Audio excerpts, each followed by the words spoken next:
Welcome to Redefining Us. Nais naming ihayag ang Gospel of Grace patungkol sa ginawa ni Jesus Christ na siguradong magpapalakas sa ating faith and Christian life araw-araw. Tara, let's dive into God's Word and His love together.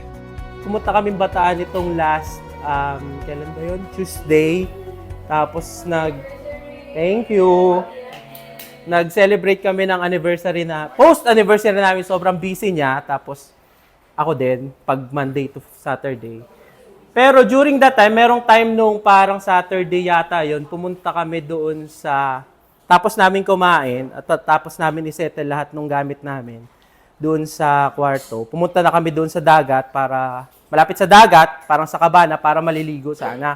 Pero nag-agree muna kami na okay, sige, pagpunta natin doon, muna tayo, anong tawag dito? Magbabasa muna.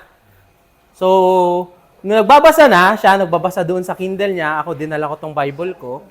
And then, alam ko kasi na parang may impression ng Lord to me nung pinag-usapan natin yung parable of the laborers in the vineyard. Parang may in-impress ang Lord to me na meron pa kayong nami-miss out. Since 3 weeks ago or 4 weeks ago, basta parang merong something na meron pa kayong nami-miss out. At nung nandun kami sa dagat, ang nagbabasa siya, tapos parang may binabasa din kasi siyang Christian book na parang, ang ganda ng revelation niya. Pero ako nagsi-cellphone lang. Nagnunood ng reels kasi parang, okay, ito lang yung time makakapag-relax and everything. Tapos may time na parang medyo, sabi niya, parang ang dami na niyang nabibigay na parang revelation niya doon sa binabasa niya. Tapos, para sa akin, okay, sige, gano'n. Tapos puro cellphone lang.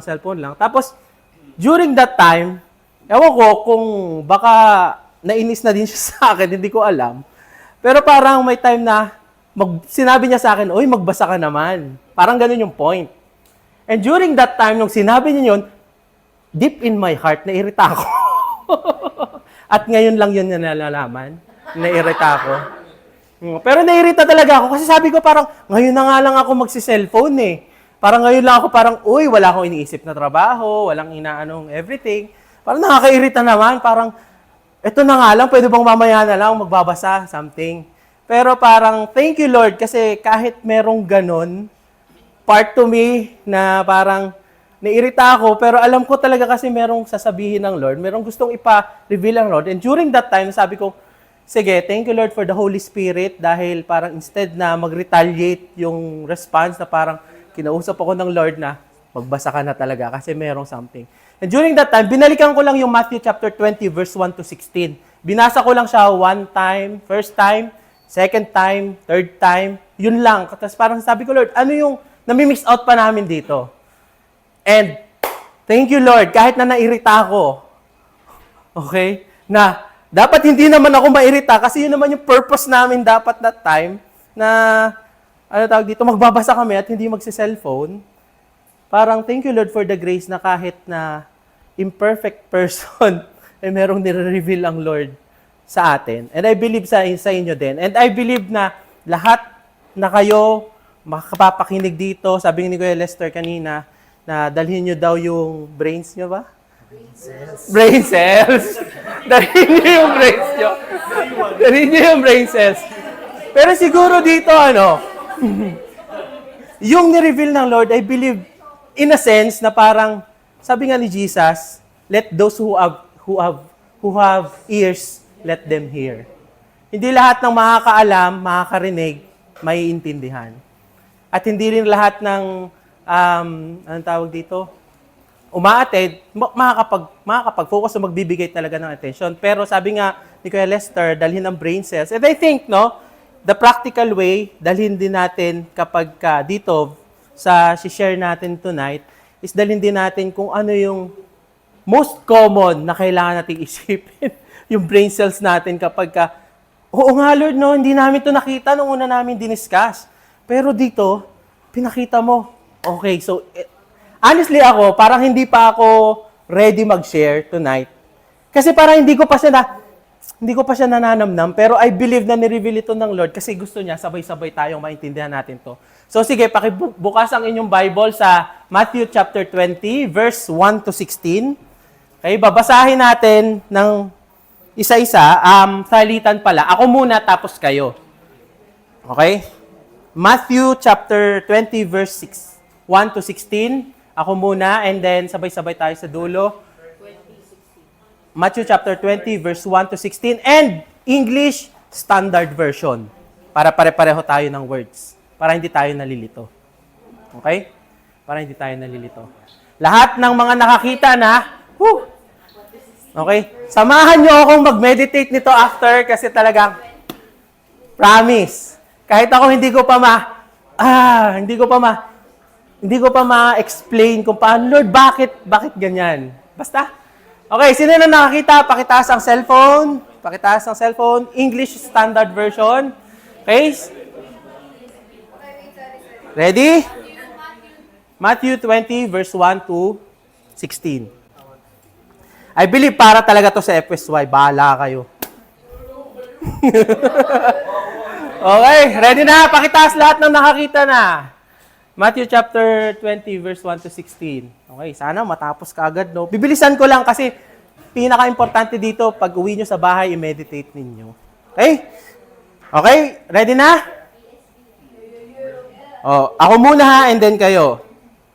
Okay, Matthew chapter 20, verse 1. For the kingdom of heaven is like a master of a house who went out early in the morning to hire laborers for his vineyard. Verse 2.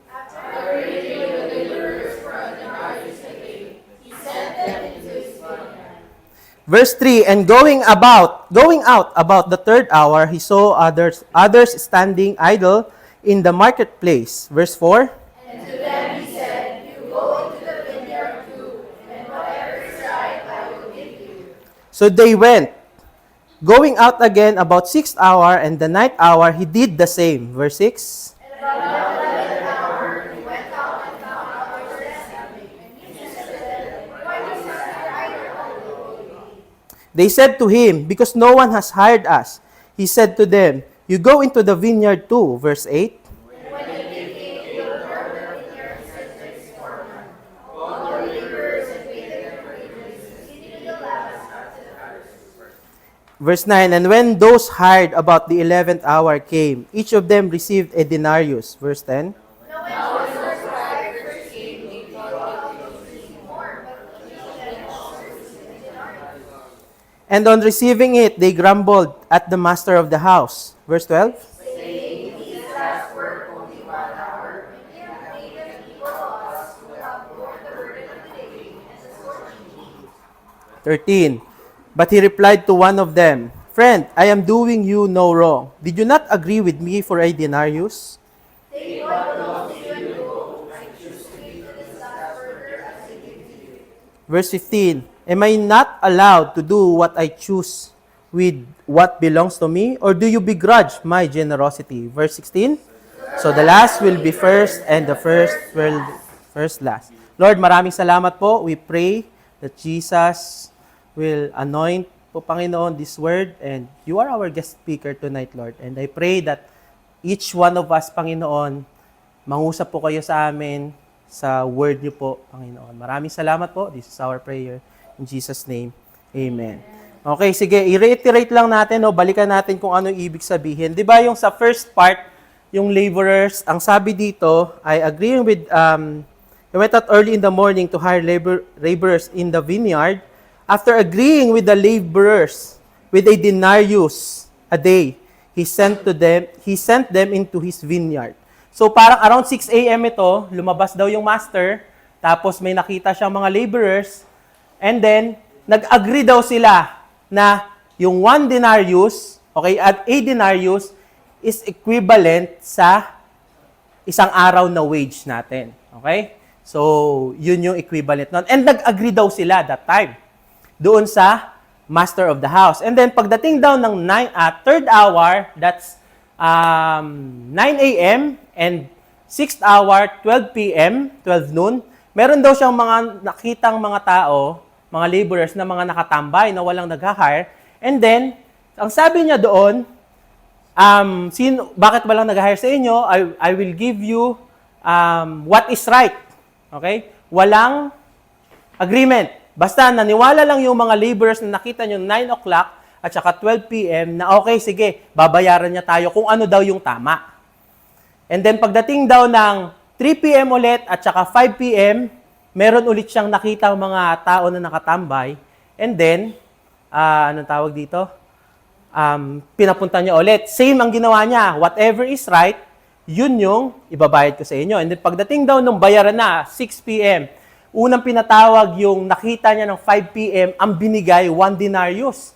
So, isang oras lang na nagtrabaho, same lang ang tinanggap na, na sahod, isang pambuong araw. Sino ang gusto ng ganon? Okay? Sino ang gusto ng ganon? Ako, gusto ko ng ganon, Lord. Okay? Pero, third hour, and then 12, and then 9, pareho, lahat. Then, pagdating nung una-unang batch ng laborers, ang sinabi doon, nagalit daw sila kasi sila, binuno nila yung buong araw para magtrabaho, pero ang binigay lang sa kanila ay denarius lang din. 1 denarius lang din. So, ang ine-expect nila kasi is, mas marami kasi yung isang oras nga lang na nagtrabaho, mas malaki na yung ibinigay. However, nagalit sila at saka lumapit sila doon sa master na bakit kami, isang buong araw kami nagtrabaho, pero denarius lang. At ang sabi nung master sa kanila, hindi ba nag-agree tayo na kapag ka nagtrabaho kayo, yun ang matatanggap ninyo. Actually, hindi pwedeng yun lang. Yun ang matatanggap ninyo kasi may agreement. At ang sabi niya doon sa verse 15, hindi ba ako karapat-dapat na kung ano yung meron ako, ibibigay ko sa iba? Why do you begrudge my generosity? So parang bakit nyo kine-question yung generosity natin? And siguro para mas maano natin ito, lalo pang idig-deep pa natin ito. Ito tingnan nyo yung dito sa verse 4. Kayo ang nagbasa nito kanina. Tingnan nyo yung verse 4. Pwede bang pakibasa ninyo sabay-sabay? 1, 2, 3, go.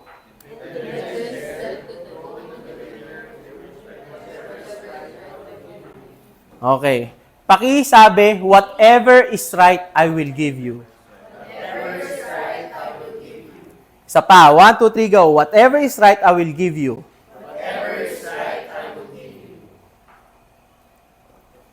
Yung mga tao na naka-receive nitong whatever is right, ay yung mga tao na nagtrabaho ng kulang sa oras, na in a sense, kung tutuusin, dapat hindi sila qualified for a denarius sa full wage. Tama? At lalong-lalo na yung doon sa last, 5 p.m. Na talagang, sino sila para makatanggap ng isang denarius sa isang oras lang na trabaho? Pero, ito yung pag-isipan nyo, ito yung revelation ng Lord na kailangan natin i-dig deep tonight. Okay? I believe gusto ng Lord na sabay-sabay natin i-meditate to. Pakisabi, whatever is right. Whatever is right. Pakisabi ulit, right. Right. Ito yung sobrang nakaka-amaze sa Lord. Kasi, ang sabi niya doon, whatever is right, I will give you. Pero lahat nung nabigyan ng whatever is right, lahat yon technically, disqualified sa isang denarius, tama ba? Pero isipin nyo, ito yung revelation ng Lord. Ang right sa Panginoon ay yung sobra sa deserve mo. Kuha nyo? Lahat nung 9 a.m., 12 p.m., 3 p.m., 5 p.m. na naka-receive, ang right para sa master nung vineyard is yung undeserved na bagay. Kumbaga, para sa Lord, or parang para sa akin, kung ako ay master of the house, ang right para sa akin ay ibigay ko sa iyo yung sobra sa kaya mo sa dapat mong tanggapin. Napansin nyo? At saka compare natin doon sa first batch. Ang sabi doon, pag binasa natin yung mismong word per word ng sinabi ng verse 2, after agreeing with the laborers for a denarius, ibig sabihin, nagkaroon ng discussion. Nung lumabas sila, nagkaroon ng discussion. Kasi nag-agree yung both parties eh. Tama? And, syempre, hindi naman nakalagay sa Bible, pero hindi ko alam kung what if hindi nag-agree yung mga first batch? At ang ginawa ng nila is naniwala din sila doon sa whatever is right, I will give you. Ano kaya ang ma-receive nila? Hindi ko alam. Pero I believe na yung parable na ito is to compare yung grace ng Panginoon sa atin. Na if you want to make a contract with the Lord, Lord, pag ginawa ko ito, dapat itong ibigay mo sa akin ito, dahil ginawa ko ganyan, we are actually limiting the Lord. Doon sa gusto niya na dapat ibigay sa atin, which is ang gusto niya ibigay sa atin, na sinasabi dyan, na whatever is right, ay sobra or more pa doon sa deserve mo dapat. Tama? And so, siguro sa atin, sa FSY, sa work kasi ganun yung natin eh. Ganun yung thinking natin eh. Na pag nag-work tayo, we want to do these things kasi, makukuha ko ito. Pero ang sabi sa word ng Lord, when you work, do it for the Lord. And then the Lord will reward you, hindi yung boss mo. Pwedeng yung boss mo ang magiging way para i-bless ka. Pero ang magre-reward sa iyo ay si Lord. At ang work mo, i-dedicate mo para sa Lord. Amen? Pero we need to receive kung ano yung what is right. Hindi, ito pa. Ano yung right sa harap ng Panginoon at hindi kung ano yung right para sa iyo. Kasi pag iniisip mo, kailangan kong ma-receive what is right for me, you are again limiting the Lord doon sa kanyang gusto niyang ibigay para sa iyo. Tama? Right? And I pray, na nitong sa mga next, basahin ulit natin. I mean, nung una natin itong binasa ng January, hindi ko nakita yon. As in talaga, in-impress lang ng Lord na meron kayong namimiss. And I believe meron pa dito sa parable na to. Meron pa tayong namimiss. Pero if we are thinking right now na we want to receive whatever is right sa paningin lang natin, wait lang. Wait lang. Baka we are limiting the Lord. And then sabi ko sa Lord, bigyan mo naman kami ng illustration para masabi ko talaga sa inyo din, na Lord, ano ba yung sinasabi mong whatever is right, yung para sa'yo, yung right para sa'yo is yung more.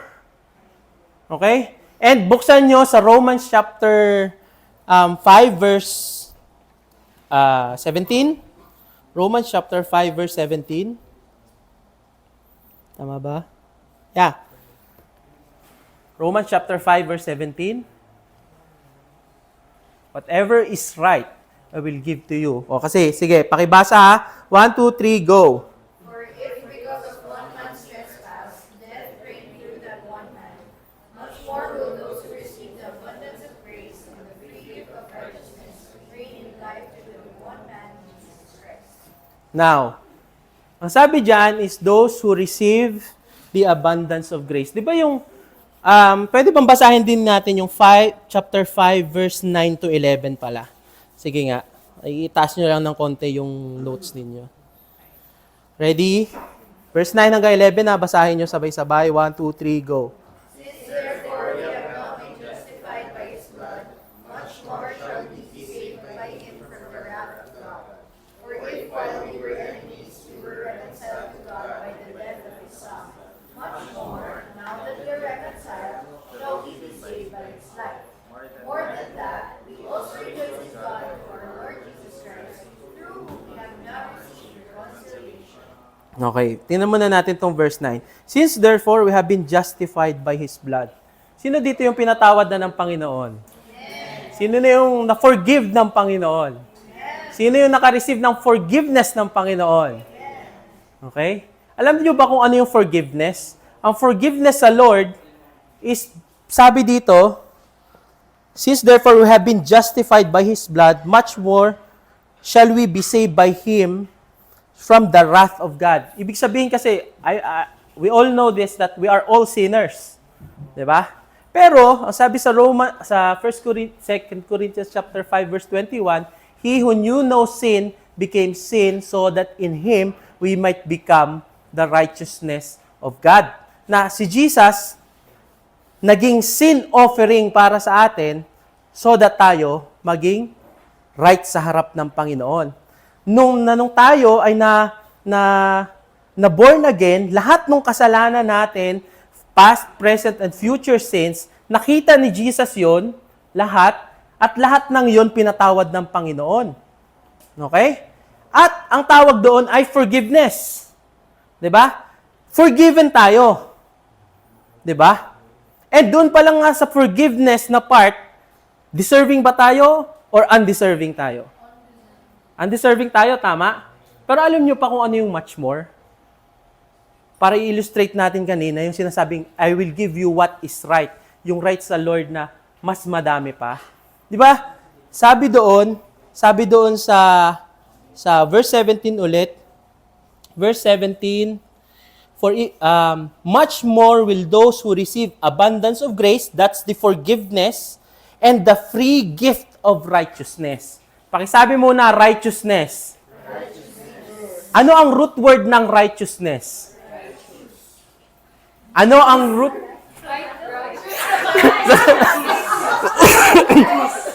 Sasabihin ko sana, righteous. O sige, ano ang root word ng righteous? Right. Okay, sige.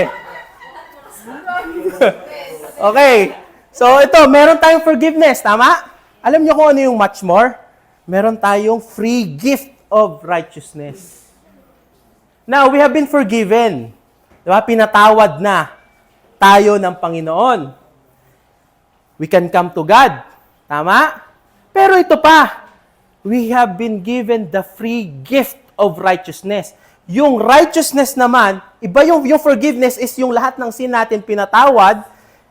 Okay? At sabi nga doon sa verse 9 kanina, di ba? We shall be saved from the wrath, yung puot ng Panginoon, dahil doon sa sacrifice ni Jesus.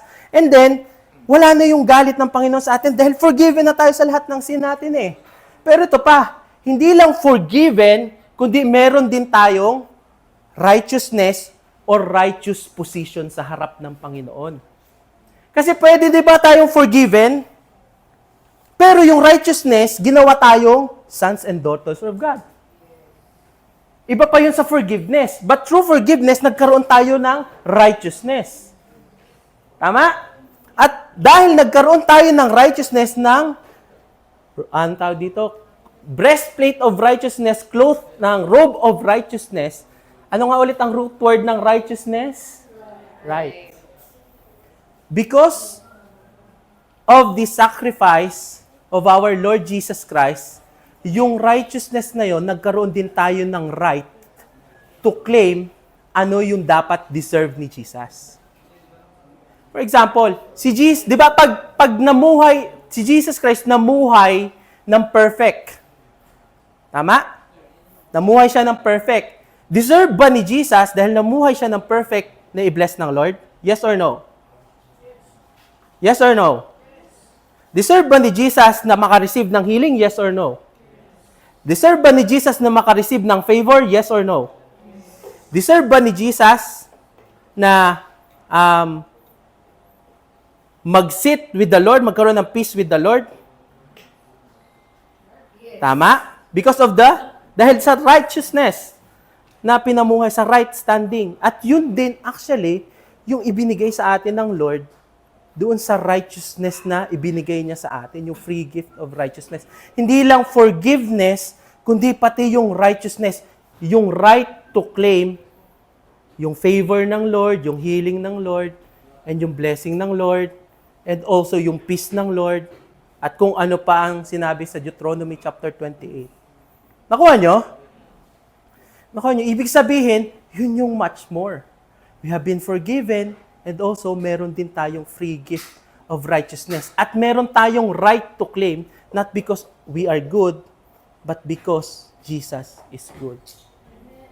Kaya nga sabi doon sa Matthew Ang galing, no? Sa Matthew chapter 20 ulit, na I will give what is right.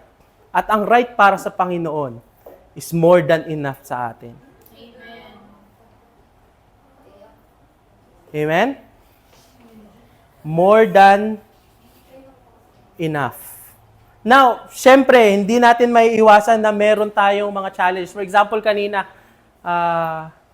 sobrang stress ulit sa work, then syempre, pagising ko kanina, saktong 8, sige, work na. Kasi kahit work from home, dapat mag-work na ng 8. So, yun yung time namin eh. Pero sobrang nakaka-stress na kasi ang dami kaagad ng problema. At tapos, I don't know kung sinadya niya ulit na magpa-play ng something.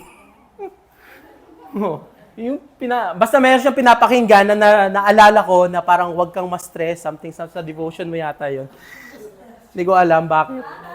Diba? Okay. Akala ko palagi, no, meron siyang pinaparinggan. Pero, naalala ko, nga Lord, no, mamaya pa naman mag-share ako about these things na whatever is right. Hindi ko naman deserve, Lord, kung ano yung right na sinasabi mo, pero thank you, Lord, dahil imperfect ako, I don't deserve these things, may mga pagkakamali pa rin ako everyday, pero you want to give me what is right. Kung hahayaan lang kitang ibigay mo sa akin, kung ano yung sa tingin mong right para sa akin. And even though we fail, God will still give what is right if we will allow. Kasi ito, no, ito yung nakaka-tricky minsan sa Christianity, na pag tayo nag-fail, ang gagawin natin, Lord, nag-fail ako, sige, gagawin ko to para ma-receive ko yung ano mo, what is right for me. What if ang gawin natin is, Lord, pag nag-fail tayo, Lord, sorry, nagkamali ako, but Lord, I receive your grace. Alam niyo, I receive your grace, and I still want to receive ano yung gusto mo para sa akin. And medyo honestly contradicting yan sa natin, sa faith natin, sa natural self natin na i-receive ano pa rin yung gustong ibigay sa atin ng Lord. Kasi inclined tayo doon sa, Lord, kung anong deserve ko, yun na lang, sige, ang ibigay mo para sa akin. Pero ang grace, very clear dito, I will give you what is right. Hindi sa perspective mo, kundi sa perspective ng Panginoon. Amen? So I pray, no, na samahan niyo ako, sabay-sabay tayo mag-meditate. Let us receive what is right sa eyes ng Panginoon.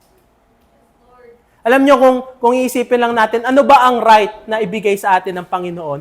Ang right na dapat ibigay sa atin ng Panginoon ay parusahan tayo eternally sa hell. Pero hindi eh, because of the grace of our Lord Jesus Christ, yung undeserved favor ng Panginoon, yun yung ibinigay niya para sa atin. Nung naniwala tayo sa ginawa ni Jesus Christ para sa atin. Yung sacrifice niya doon sa cross, na hindi niya naman niya deserve yun. Pero ginawa niya yun para sa atin.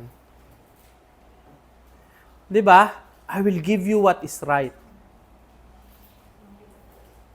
I will give you what is right. At nawa, no, after nitong R&R natin, pagka balik natin sa May, or pagbalik nyo na lang sa sa devotions ninyo, sa time ninyo. Sana sa devotion time ninyo, kung wala pa rin kayong devotion, di pa rin kayo nag-start, kahit April na, mag-start na kayo mag-devotion, tapos sabay-sabay nating i-meditate itong part na to. And hindi ko sasabihin na wala kayong magiging challenges, wala kayong magiging, anong tawag dito? Wala kayong magiging challenges, wala kayong magiging problema. Again, the devil is right there. Meron pa rin tayong battle sa soul and sa body natin.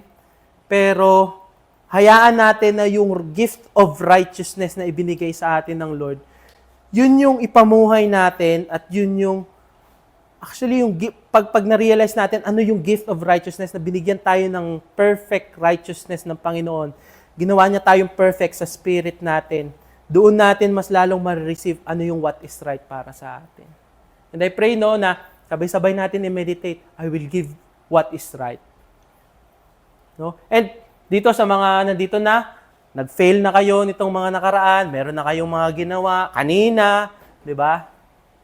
Honestly, kanina, no, doon sa office, medyo nairita na naman ako doon sa isang subordinate na handle ko. Kasi parang, ano ba yan? Bakit ba kayo ganyan?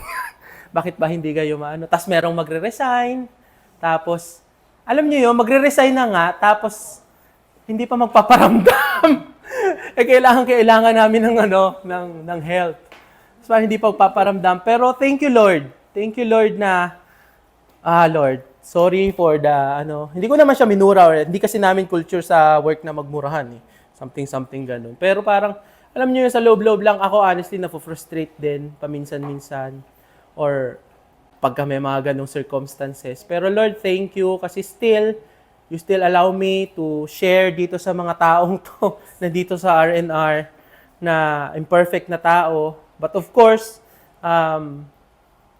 sa sarili ko, nagkakamali ako. Pero Lord, thank you for your grace na nakakapag-share pa rin sa inyo. And ito pa lang, the point pa lang that the Lord revealed this, na parang, Lord, why? Ay parang, I don't deserve na sabihan mo ako nito, pero I believe na you will use this kahit yung life namin. Kahit kayo, yung life natin, lahat tayo imperfect. Lahat naman tayo imperfect eh. Pero, kung hahayaan natin ang Lord na gamitin tayo sa ibang FSY din, di ba? Pwede. Ang qualification naman sa Lord para gamitin tayo is, syempre, naniwala tayo sa Kanya. And if we failed na nitong mga nakaraan, attend lang ulit kayo ng RNR, attend lang ulit kayo ng church, attend lang ulit kayo ng faith night, attend lang kayo ng prayer warrior, attend lang kayo ng sisi nyo kung wala pa kayong sisi nyo. I hope makahanap kayo ng sisi nyo at lapitan nyo pala kung wala pa kayong sisi. Ako pa lang naka-assign doon, maghahanap ng sisi. Pero lapit lang kayo. I mean, lahat tayo dito imperfect. Pwede tayong bumalik sa Panginoon anytime. And I pray na itong FSY sa atin dito magsisimula yung part na we don't deserve this things. Makita ng mga tao na blessed ang FSY. Yung mga tao sa labas, blessed ang FSY. Blessed kayo. And then you will say, grace ng Lord to, hindi to ako. Okay ba? Okay ba? Sige, let's pray. Lord, maraming salamat po, Panginoon, for this wonderful night. And I pray, O Lord God, na kayo po ang manguna po sa pinag-usapan po namin. And I pray, Lord, na whatever it is that you have revealed po sa buong FSY, Lord. Lord, we want to receive whatever is right sa inyong paningin, O Lord. At kung isipin po namin, kung titingnan po namin ang sarili namin, talagang we don't deserve anything, Panginoon. But thank you. We want to receive right now your grace and your favor, unmerited favor sa mga buhay po namin, sa trabaho po namin, at maging po, Panginoon, sa families po namin. And we pray, Lord, na after nito, kayo po ang manguna po. Use us, Lord, sa ibang FSY din po namin na maging blessing din po sa kanila. Maraming salamat po. This is our prayer in Jesus' name. Amen. Quick reflection run for 5 minutes. Find a partner lang na hindi nyo masyadong kakilala. Anong reflection nyo sa verse 4? Oh, yun lang. Anong reflection nyo sa verse 4? Okay? Matthew chapter 20, verse 4. Thanks for tuning in to Redefining Us. May the gospel shape your heart, renew your mind, and transform your life. Kung ikaw ay na-bless sa episode na ito, feel free to share it with people you know. Stay rooted in His grace, and we'll see you next time. God bless you.